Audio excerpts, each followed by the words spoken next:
अगर आप ये वीडियो अकेले और रात को देख रहे हो तो मैं आपको पहले ही वार्निंग देना चाहता हूँ, क्योंकि आज जो मैं आपको सच्ची कहानी सुनाने वाला हूँ वो आपके रोंगटे खड़े कर देगी। क्योंकि आज मैं आपको हर्ब बाइमिस्टर की कहानी सुनाने वाला हूँ। हर्ब बाइमिस्टर अमेरिका का एक बहुत बड़ा सीरियल किलर, और उसके सीरियल किलर बनने से पहले वो अपनी कम्युनिटी में बहुत ज्यादा फेमस था। वो एक अच्छा पति होने के साथ साथ एक अच्छा बाप भी था। उसकी एक बहुत अच्छी फैमिली भी थी। काफी सारे लोग और जो उसके नेबर्स थे वो उससे बात करना बहुत ज्यादा पसंद करते थे, क्योंकि उसके अंदर बहुत ज्यादा एनर्जी रहती थी और वो काफी सारी पार्टीज भी ऑर्गेनाइज करता था। लेकिन लोगों को ये नहीं पता था कि उसका जो ये इतना अच्छा बिहेवियर था उसके पीछे एक बीमारी भी छुपी हुई थी, और उस बीमारी का नाम था स्किज़ोफ्रेनिया। ये एक मेंटल डिसऑर्डर है और इस बीमारी के चलते उसने 2 दर्जन से ज्यादा लोगों को जान से मार दिया। और जितने भी उसके विक्टिम्स थे, जितने भी लोगों को उसने मारा था, वो सारे के सारे नौजवान और अनमैरिड लोग थे, यानी जिनकी शादी नहीं हुई थी। और उसने जितने भी लोगों को मारा था उसने अपने ही घर के गार्डन में उनको गाड़ दिया था। उसका घर इंडियाना में था जिसका नाम था फॉक्स हॉलो फार्म। जब हर्ब के आसपास के लोग और उसके कनेक्शन के लोग गायब होने लगे और उसके घर के आसपास जितनी भी सोसाइटीज थी वहां के लोग गायब होने लगे, तो इस चीज के ऊपर इन्वेस्टिगेशन चालू की गई। और इस इन्वेस्टिगेशन में सबका शक सिर्फ हर्ब पे था। और ऑब्वियस सी बात है कि हर्ब ने ही वो सारे मर्डर्स करे थे। और जैसे ही ये बात हर्ब को पता चली कि अब शक उसके ऊपर आ रहा है, तो वो अपने घर से भाग गया और उसने एक गन से अपनी ही जान ले ली, यानी उसने सुसाइड कर ली। सुसाइड करने के बाद उसने एक नोट भी छोड़ा जिसमें उसने अपने मरने का रीजन भी डाला। उसने ये तो नहीं लिखा कि उसने कितने लोगों को मारा या फिर उसने किसी को मारा है, लेकिन उसने ये जरूर लिखा कि उसके बिजनेस में उसका काफी ज्यादा लॉस हो रहा है और उसकी शादी में भी बहुत ज्यादा प्रॉब्लम्स चल रही थी, वो टिक नहीं पा रही थी, मतलब कि वो शादीशुदा था। उसके अलावा उसने अपने उन नोट्स में जितने भी वो मर्डर्स किए थे उनके बारे में कुछ भी नहीं लिखा। सारे के सारे राज उसी के साथ वहां खत्म हो गए। मतलब इन्वेस्टिगेटर्स को ये भी नहीं पता था कि उसने एक्चुअली में कितने लोगों को मारा था। जब उसके घर के गार्डन की इन्वेस्टिगेशन चालू हुई तो वहां पे 5000 से भी ज्यादा हड्डियों के पीसेस मिले, यानी कम से कम कई दर्जन लोगों को वहां पे मारा गया था। मतलब ये तो थी कि वहां पे काफी सारे लोगों को दफनाया गया था, लेकिन ये फिक्स नहीं था कि वो कितने लोग थे।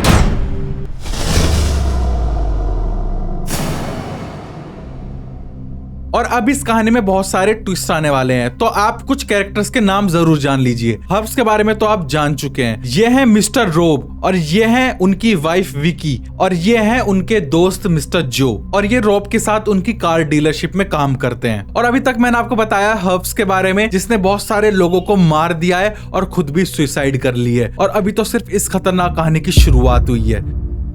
अब इस इंसिडेंट के 10 साल बाद अब हम आ चुके हैं 2006 में, जहाँ पे मिस्टर रॉब और उनकी वाइफ अपने 2 बच्चों के साथ एक नया घर ढूंढ रहे थे, क्योंकि वो शहर की शोर शराबे वाली जिंदगी से परेशान हो चुके थे। तो वो इंडियाना में ही अपने रहने के लिए एक शांत सी जगह पे घर ढूंढ रहे थे। तो वो घर ढूंढते ढूंढते आप पहुंचे फॉक्स हॉलो फार्म की हवेली पे, जो की एक ऐसी हवेली जो दिखने में बहुत बड़ी थी और काफी ज्यादा शांत से एरिया में थी, लेकिन वो प्रॉपर्टी बहुत ज्यादा कम दामों में मिल रही थी। तो उन्होंने वहाँ के रियल एस्टेट एजेंट को कॉन्टेक्ट किया, तो उन्हें पता चला कि ये प्रॉपर्टी एक इन्वेस्टर के नाम पे है जो अभी तक बिक नहीं पाई। तो एजेंट ने उनको बोला कि आप घर देख सकते हैं। ये सुनते ही वो घर देखने चले गए और घर उनको देखते ही बहुत ज्यादा पसंद आ गया, क्योंकि हर एक चीज जो उनको एक घर के अंदर चाहिए थी वो वहाँ पे मौजूद थी। इस घर के अंदर एक इंडोर स्विमिंग पूल था और इस घर के अंदर बहुत सारे बेडरूम और बाथरूम थे, बिल्कुल एक रईसों वाला घर। वो घर को वहाँ पे देख रहे थे और उनको काफी ज्यादा वो पसंद भी आ रहा था। घर को देखते देखते जब उन्होंने उस घर का नाम पढ़ा फॉक्स हॉलो फार्म, तब उनके दिमाग में एक चीज है कि उन्होंने कहीं तो इस घर का नाम सुना है और कहीं तो उन्होंने उसे शायद टीवी पे सुना है। तब काफी देर सोचते सोचते उनके दिमाग में एकदम से क्लिक होके आया कि ये तो इंडिया के बहुत बड़े सीरियल किलर हर्ब्स बाइमिस्टर का ही घर है, जिनके बारे में उन्होंने कई बार टीवी पे सुना था। तो जैसे उनको ये बात याद आई तो उन्होंने एजेंट को दोबारा कॉल किया और उन्होंने उस एजेंट से यही पूछा कि क्या ये वही उस फेमस सीरियल किलर हर्ब्स का घर है जिसके बारे में हमने टीवी में सुना था। एजेंट को पता तो था कि घर का नाम सुन के लोगों को जरूर ये चीजें याद आ जाएंगी, तो उसने फिर सीधा ये बात एग्री कर ली कि हाँ ये वही फेमस सीरियल किलर हर्ब्स का घर है, जिसकी वजह से ये अभी तक बिका भी नहीं है और शायद ही इसको कोई लेना चाहता है अभी। और ये बात तो आपको पता ही है कि मिस्टर हर्ब्स ने अपने इसी घर में 2 दर्जन से ज्यादा कुंवारे जवान लोगों को मार के गाड़ दिया था और इसी वजह से इसके रेट भी बहुत ज्यादा कम है और इन्वेस्टिगेटर्स को वहाँ पे अभी भी हड्डियों के टुकड़े मिलते रहते हैं। तो ये बात तो अभी तक कंफर्म नहीं हुई है कि वहाँ पे हर्ब्स ने कितने सारे अभी तक नौजवान लोगों को वहाँ पे मार के गाड़ा है। और एजेंट एजेंट ने कहा कि इससे ज्यादा डरावनी जगह तो कोई रहने के लिए है नहीं और इसलिए ये इतनी ज्यादा सस्ती है। घर तो बहुत ही अच्छा, लेकिन इसको लेने के लिए कोई तैयार ही नहीं होता कभी भी। तो एजेंट ने उनको ये भी बोला कि अगर आप कंफर्टेबल नहीं हो तो हम किसी और लोकेशन पे जाके कोई और घर देख सकते हैं। लेकिन मिस्टर रॉब और विक्की ने वो घर लेने का डिसाइड किया। इस घर को लेने के कुछ दिनों बाद ही मिस्टर रॉब और उनकी वाइफ विक्की अपने दोनों बेटों के साथ उस घर में मूव हो जाते हैं। घर तो उनको वो बहुत ज्यादा पसंद था क्योंकि उसमें इतने ज्यादा लग्जरियस फर्नीचर्स थे और ऐसी ऐसी चीजें थी जो एक बहुत ही ज्यादा अमीर आदमी ही अफोर्ड कर सकता है। और उसके अंदर एक इंडोर स्विमिंग पूल भी था और रॉब और विक्की के दोनों बच्चों को स्विमिंग करना बहुत ज्यादा पसंद था। तो अक्सर उनके जो बच्चे हैं वो बाहर से मिट्टी में खेल के सीधा उस स्विमिंग पूल में चले जाते थे, जिसकी वजह से उस स्विमिंग पूल के आसपास काफी ज्यादा गंदगी और मिट्टी हो जाती थी। तो एक दिन रॉब की बीवी विक्की ने सोचा कि वो उस स्विमिंग पूल के आसपास वैक्यूम से वो सारी गंदगी को साफ करना स्टार्ट करे। तो एक दिन जब विक्की वैक्यूम क्लीनर से उस स्विमिंग पूल के आसपास का एरिया साफ कर रही थी तो अचानक से वैक्यूम क्लीनर बंद हो जाता है। और वो सिर्फ बंद नहीं होता है, सॉकेट में से उसका प्लग भी बाहर निकला होता है। उसको ऐसा लगा कि शायद वो वैक्यूम करते करते थोड़ा आगे आ गई है और वैक्यूम का जो तार है वो खिंच के बाहर निकल गया है। तो वो दोबारा से जाके उसको सॉकेट में उसका प्लग लगा देती है और वो फिर दोबारा से वैक्यूम करने लगती है। लेकिन इस बार दोबारा से वैक्यूम बंद हो गया और उसका प्लग भी दोबारा से निकल गया था। लेकिन इस बार विक्की ध्यान रख रही थी कि वो गलती से तार को ना खींच दे या फिर उसके तार पर पैर ना रख दे ताकि वो प्लग ना निकल जाए। लेकिन फिर भी वो प्लग निकल गया था। लेकिन वो ये भी नोटिस करती है कि वो जो प्लग है वो उस सॉकेट से थोड़ा सा दूर जाके गिरा हुआ था और वो इतना दूर तभी जाता जब किसी ने उस प्लग को तेजी से खींचा हो। लेकिन विक्की ने तो उसके ऊपर कोई पैर भी नहीं रखा था। वो काफी ज्यादा कंफ्यूज हो जाती है और वो सोचने लगती है कि क्या शायद मैंने इस बार गलती से दोबारा तार तो नहीं खींच दिया और ये वरना ये ऐसे कैसे सॉकेट से अपना बाहर निकल के ये प्लग गिर जाता। लेकिन इस बात को वो साइड करती है और वो उस प्लग को सॉकेट में दोबारा लगा देती है और इस बार वो खींच के चेक भी करती है कि प्लग्स उसमें सॉकेट में अच्छे से लगा है या नहीं। और वो चेक करते कि कहीं वो ढीला तो नहीं है, लेकिन वो अच्छे से टाइट था और उसके अंदर फिट था। अब वो ये तो श्योर हो गई थी कि कुछ भी हो जाए प्लग अपने आप तो खिंच के आसानी से बाहर नहीं निकलने वाला है और वो दोबारा से वैक्यूम करना चालू करती है। लेकिन इस बार वैक्यूम करते करते वो बार बार पीछे सॉकेट की तरफ देख रही थी। उसका हाथ तो वैक्यूम पे था लेकिन उसकी नजरें सिर्फ सॉकेट के ऊपर थी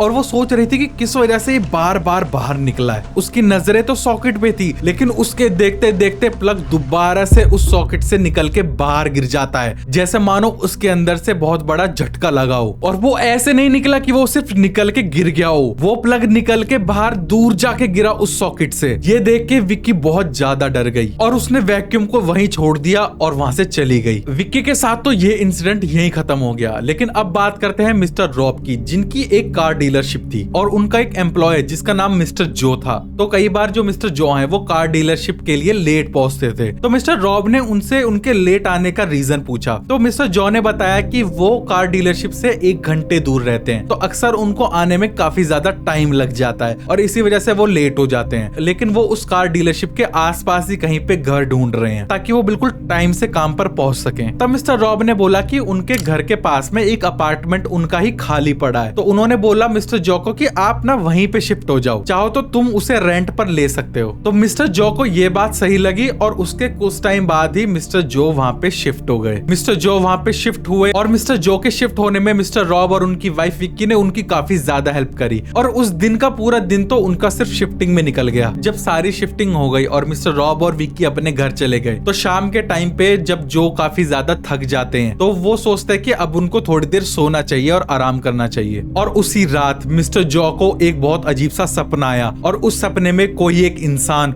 उनका पीछा कर रहा है। उनको नहीं पता था कि वो इंसान कौन है, लेकिन वो चीज सपने में उनका पीछा नहीं छोड़ रही थी। लेकिन अजीब बात यह है कि वो सपना देखते देखते मिस्टर जो नींद में ही खड़े हो पड़े। उनको ऐसा लगने लगा कि इससे बचने के लिए अब उनको भागना चाहिए। तो वो नींद में ही दरवाजे की ओर चले गए और वो बहुत जोर से दरवाजे से जाके टकरा गए और नीचे गिर गए। और अचानक से उनकी नींद खुल जाती है और वो देखने लगते हैं कि वो अचानक से यहाँ कहाँ पे आ गए। उनको कुछ भी समझ में नहीं आ रहा था कि वो यहाँ पे आखिर पहुंचा कैसे, वो तो अंदर सो रहा था। लेकिन कुछ दिन बाद रॉब की वाइफ विक्की ने देखा कि जो रॉब है वो घर के एक कोने को पेंट कर रहे हैं। तो मिस्टर रॉब पेंटिंग छोड़कर विक्की से बातचीत करने लगे। वो नॉर्मली बातें करने लगे कि जब पेंटिंग का काम हो जाएगा तो घर उनका और भी ज्यादा अच्छा लगने लगेगा। लेकिन फिर विक्की को खिड़की खिड़की में से जंगल की तरफ एक आदमी दिखा जो कि जंगल में खड़ा हुआ था रेड टी शर्ट पहने, और वो उन्हीं को देख रहा था। जब विक्की उस रेड टी शर्ट वाले आदमी को देख रही थी तो वो रेड टी शर्ट वाला आदमी जंगल की तरफ मुड़ा और जंगल की तरफ चल पड़ा, और वो फ्रीज हो गई उसको देख के और देखते ही रह गई। जब तक वो ये बात मिस्टर रॉब को बताती तो वो आदमी गायब ही हो चुका था। तब उसने होश संभाला और रॉब को बोला कि रॉब, अभी मैंने एक आदमी को जंगल में खड़े हुए रेड टी शर्ट में देखा। तब मिस्टर रॉब ने उसको एक सेंसिबल जवाब दिया कि तुम जानती हो कि हम एक सीरियल किलर के घर में रहते हैं, तो हो सकता है आसपास के लोग आके देखना चाहते हो कि ये लोग यहाँ कैसे रह रहे हैं। वैसे भी इतने सालों बाद यहाँ पे कोई रहने आया है तो आसपास के लोग तो देखेंगे ही। तो वो लोग पेंट का काम छोड़ के जंगल की तरफ उस आदमी को ढूंढने चले गए, लेकिन उन्हें वहाँ पे कोई भी नहीं मिला। मिस्टर रॉब ने वहाँ पे आवाज भी लगाई कि यहाँ पे कोई है, लेकिन उनको वहाँ पे कोई भी नहीं मिला। तो ये बात यहीं पे खत्म हो जाती है और अब रात होती है। और अब चलते हैं मिस्टर जो के पास। मिस्टर जो उस रात अपने अपार्टमेंट में ही थे और काफी रात हो चुकी थी। उस टाइम 10 से 10:30 के आसपास था। जब वो बर्तन साफ कर रहे थे तब उनको अपने दरवाजे पर खटखटाने की आवाज सुनाई देती है। तब मिस्टर रॉब आवाज लगाता है कि हाँ आ रहा हूँ अभी, और वो अपने हाथों को साफ करने लगते हैं। लेकिन फिर भी दरवाजे खटखटाने की आवाज बढ़ती चली गई और वो बोलता भी है कि हाँ मैं अभी आ रहा हूँ। और जैसे मिस्टर जो टॉवल उठाते हैं अपना हाथ को पोंछने के लिए, वो खटखटाने की आवाज और भी ज्यादा तेज हो जाती है। मिस्टर जॉ ने फिर से चिल्ला के बोला कि रुको मैं खोल रहा हूँ। उनको तो लगा था कि मिस्टर रॉब और उनकी विक्की आए होंगे और वो दरवाजे की तरफ जाते हैं दरवाजा खोलने के लिए। जब तक वो दरवाजे के पास पहुंचते उसे खोलने के लिए, दरवाजा खटखटाने की आवाज बहुत ज्यादा तेज हो चुकी थी और आखिर में मिस्टर जॉ ने दरवाजा खोल दिया। लेकिन वहाँ पे कोई भी नहीं था। गेट खोलते ही बिल्कुल सन्नाटा। ऐसा नहीं था कि दरवाजा खटखटाने की आवाज पहले ही बंद हो गई थी। दरवाजा खटखटाने की आवाज लगातार आ रही थी और जब तक उन्होंने उस डोर का हैंडल पकड़ा खोलने के लिए, तब तक दरवाजा खटखटाने की आवाज बहुत जोर से आ रही थी। लेकिन जैसे ही वो दरवाजा खोलते हैं, वहाँ पे बाहर सिर्फ सन्नाटा था। मिस्टर जो ये चीज देख के काफी ज्यादा शॉक हो जाता है और ऐसा लग रहा था कि शायद कोई दरवाजे के ऊपर से लटक के दरवाजा खटखटा रहा था और अचानक से गेट खोलते ही गायब हो गया, या फिर कोई इधर उधर छुप गया होगा। तो वो बाहर निकल के इधर उधर हर जगह देखने लगते हैं। वो सोचते भी हैं कि दरवाजे तो किसी ने जरूर खटखटाया है, तो वो इधर उधर ही कहीं भागा होगा। लेकिन वहाँ पे कुछ भी नहीं था।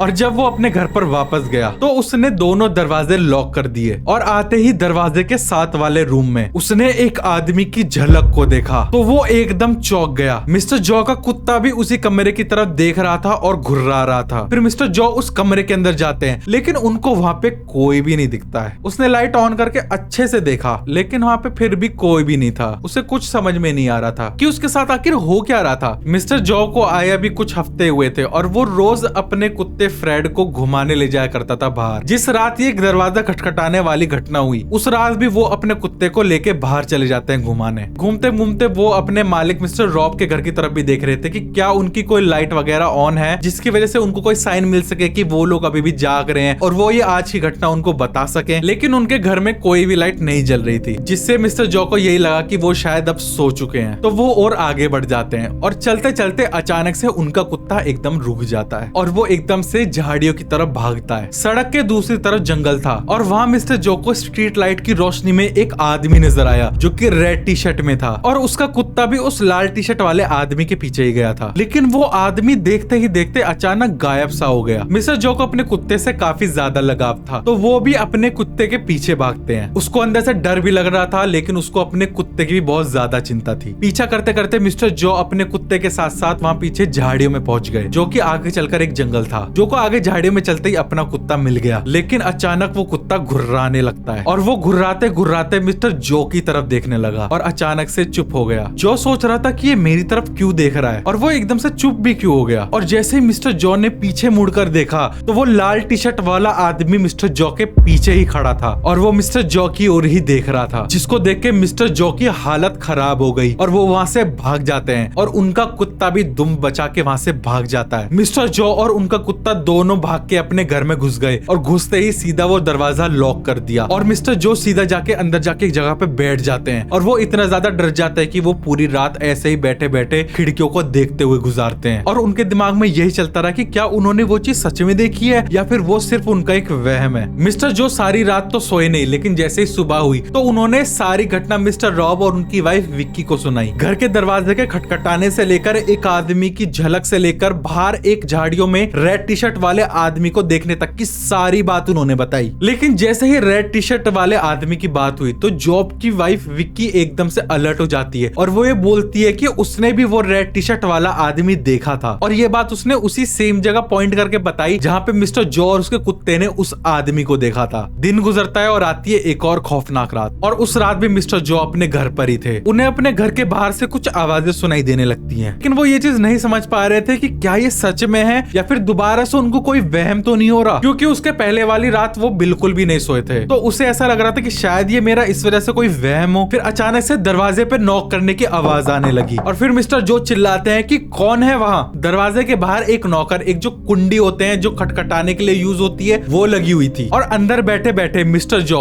सिर्फ दरवाजे की तरफ देख रहे थे। और जो भी वो चीज बाहर उस दरवाजे को खटखटा रही थी वो इतनी तेज खटखटा रही थी कि दरवाजा भी बहुत तेज तेज हिलने लगा था। फिर मिस्टर जो अपनी खिड़की से सावधानी से दरवाजे की तरफ देखने की कोशिश करते हैं, लेकिन उन्हें कुछ भी नहीं दिखता है। तो जैसे ही मिस्टर जो ने हिम्मत करके एकदम से दरवाजा खोला तो वहाँ पे कोई भी नहीं था। मिस्टर जो ने दरवाजा तो खोल ही लिया था, तो उनकी नजर उस कुंडे पे जाती है जो खटखटाने के लिए यूज होता है। तो वो ऐसे हवा में उठा हुआ था कि मानो किसी ने उसको पकड़ के ऊपर उठाया हुआ हो, अभी भी पकड़ा हो, और उनके देखते देखते ही एकदम वो कुंडा नीचे हो गया, मानो कि पहले किसी ने उस कुंडे को ऊपर ऐसे पकड़ा हुआ था और अचानक से छोड़ दिया, और उसके गिरते ही लास्ट बार दरवाजा खटका। ये देख के मिस्टर जो के रोंगटे खड़े हो गए, और उसी वक्त उसने जोर से दरवाजे को बंद कर दिया और दरवाजे से दूर जाके सामने एक चेयर पे जाके बैठ गया। लेकिन उसकी नजरें सिर्फ दरवाजे पर थी, वो बस वहाँ बैठ के सिर्फ दरवाजे की तरफ देख रहा था। फिर उसने देखा कि जो दरवाजे का हैंडल है वो अपने आप घूम रहा है। उसे हैंडल के स्प्रिंग की आवाज सुनाई दे रही थी, और फिर अचानक से उस दरवाजे के हैंडल में से टक की आवाज आती है और वो खुल जाता है, लेकिन दरवाजा लॉक था तो इसलिए वो खुला नहीं। फिर होती है कुछ टाइम की शांति, लेकिन अचानक से वो दरवाजे का हैंडल उखड़ जाता है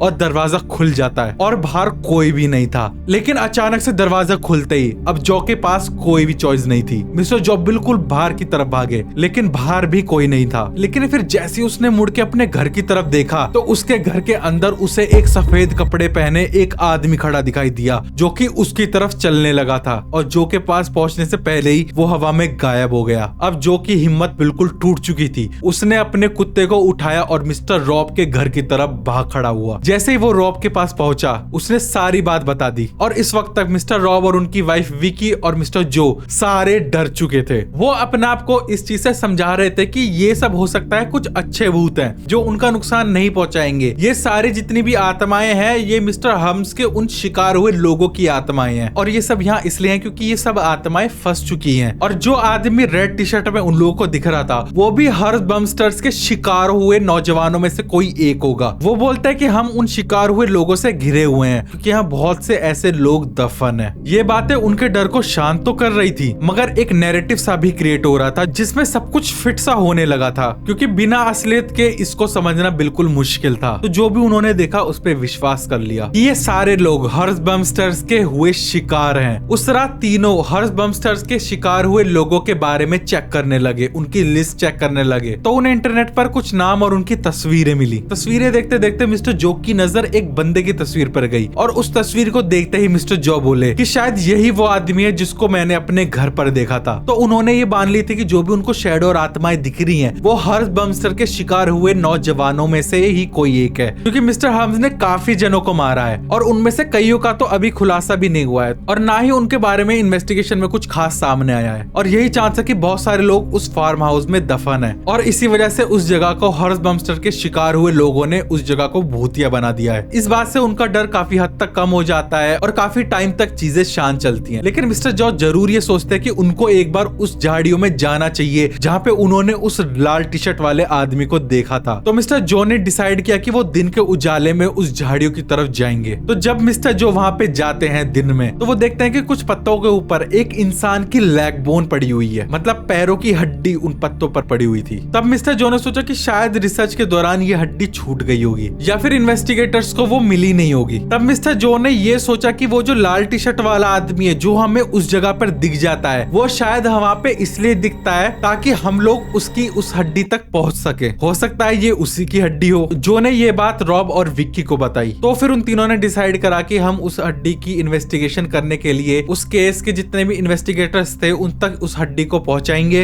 हो सकता है शायद ये भी हर्स बमस्टर का कोई शिकार हो। तब मिस्टर रॉब ने उस केस के डिटेक्टिव को कॉल लगाया और उनको बताया कि उनको एक हड्डी मिली है, और वो उनसे ये भी रिक्वेस्ट करते हैं कि आपको कोई दिक्कत ना हो तो क्या आप यहाँ पे आ सकते हैं और हमें एक्चुअल में बता सकते हैं कि एक्चुअल में इस घर में क्या हुआ था और कहां पर वो सारी घटनाएं हुई थी। तो डिटेक्टिव ने उनके घर आके बताया कि सबसे ज्यादा मर्डर पूल वाले एरिया में हुए थे, जहाँ पे हर्ब बैमिस्टर सबसे पहले तो लोगों को पूल में नहाने के लिए बुलाता था और जैसे वो स्विमिंग के लिए अंदर जाते तो हर्ब उनको मौत के घाट उतार देता। ये बात सुनकर जॉब और विकी काफी ज्यादा डर गए क्योंकि उनके बच्चे भी तो वहीं पे नहाते हैं। तो उसके कुछ दिनों बाद एक रात को जब मिस्टर जॉब अपने घर पे ही कंप्यूटर पे काम कर रहे थे, तब उनको अपने किचन से किसी के लोहे के घिसने की आवाज आई, मानो कि जैसे कोई किसी लोहे की चीज से स्क्रैच कर रहा हो। तो वो ये देखने के लिए किचन में गए, तब उसने देखा कि उसकी रसोई के सारे चाकू सिंक पे एक लाइन में लगे हुए थे, वो भी बिल्कुल एक स्ट्रेट लाइन में, जैसे कि किसी ने सजा के वहां पे रखे हुए हो। उसने देखते ये मन में सोचा कि ये मैंने तो नहीं किया, और जैसे वो अपने काम वाली जगह पर जाने के लिए मुड़ा तो वो देखता है कि किचन की सेल्फ के बीच वाले हिस्से में वहां पे उसे ताजे ताजे चक्कू से पड़े हुए कट दिखाई दिए। तब मिस्टर जो ने ये सोचा कि शिकार हुए लोगों में से शायद कोई उसे ये बात बता रहा है कि उस इंसान को शायद वहीं पे मारा गया है और चक्कू से मारा गया है, जहाँ पे चक्कू के कट के निशान थे। तब ये देख के मिस्टर जो डरा तो नहीं, तो वो ये सोचने लगा कि ये अब उसकी ड्यूटी बनती है कि उसे ये पता करना चाहिए कि यहाँ पे जो बंदा चक्कू से मरा है वो कौन हो सकता है और उसके साथ एक्चुअली में क्या हुआ था। ये बात सोच के मिस्टर जॉन ने फिर अपना आईफोन निकाला और फिर उसने वहाँ पे रिकॉर्डिंग स्टार्ट करी। रिकॉर्डिंग स्टार्ट करने के बाद उसने कुछ सवाल पूछने स्टार्ट किए, लेकिन इससे पहले उसने टीवी एसी सब बंद कर दिए ताकि किसी की भी आवाज रिकॉर्डिंग में ना आए। रिकॉर्डिंग करते टाइम मिस्टर जॉ ये पूछने लगे कि यहाँ पे कौन है, लेकिन सब कुछ शांत था, कोई आवाज नहीं आती है। तो वो दोबारा पूछता है कि किचन में कौन है किचन में, कौन किचन में घूम रहा है, लेकिन फिर से दोबारा सिर्फ शांति। तो फिर उसने फिर से पूछा कि रसोई में कौन है, तब फिर उसके कुत्ते ने घुर्राना शुरू किया और फिर वो सामने के कमरे की तरफ घूर रहा था, लेकिन मिस्टर जॉ को कोई भी सवाल का जवाब नहीं मिला, उसे अपने कानों से कुछ भी सुनाई नहीं दिया। फिर मिस्टर जॉ अपने कमरे में वापस जाते हैं और वो उस ऑडियो को दोबारा सुनने का सोचते हैं, और फिर जब वो उस ऑडियो को दोबारा चलाते हैं, उस ऑडियो में जैसे ही मिस्टर जॉ ने अपना सवाल पूछा तो उस रिकॉर्डिंग में उसका जवाब मिलता है। सीरियसली उसका जवाब मिलता है उस रिकॉर्डिंग में, एक बार आप खुद ही सुन लो। Who keeps walking in the kitchen? Who keeps walking in the kitchen? वो पूछता है who is in the kitchen, यानी किचन में कौन है। आगे से जवाब आता है द मैरिड वन, मतलब शादीशुदा। फिर उसने दोबारा पूछा कि यहाँ पे कोई है, और फिर आगे से जवाब आया मतलब शादीशुदा, मतलब वहाँ पे जो भी था वो शादीशुदा था। ये सब सुनने के बाद मिस्टर जॉ अब काफी ज्यादा डर चुके थे, जिसके बाद मिस्टर जॉ ने शिकार हुए लोगों की फाइल चेक की, जिसमें उन्हें ये बात पता चली, और जैसे कि मैंने पहले ही बताया कि जितने भी वो शिकार हुए लोग थे वो सारे के सारे नौजवान और अनमैरिड लोग थे, यानी किसी की भी शादी नहीं हुई थी। और रिकॉर्डिंग में जो शख्स बोल रहा है कि मैं शादीशुदा हूँ, तो अब बात करते हैं कि वो शादीशुदा इंसान आखिर था कौन। तो इन सब में जो शादीशुदा था वो और कोई नहीं बल्कि खुद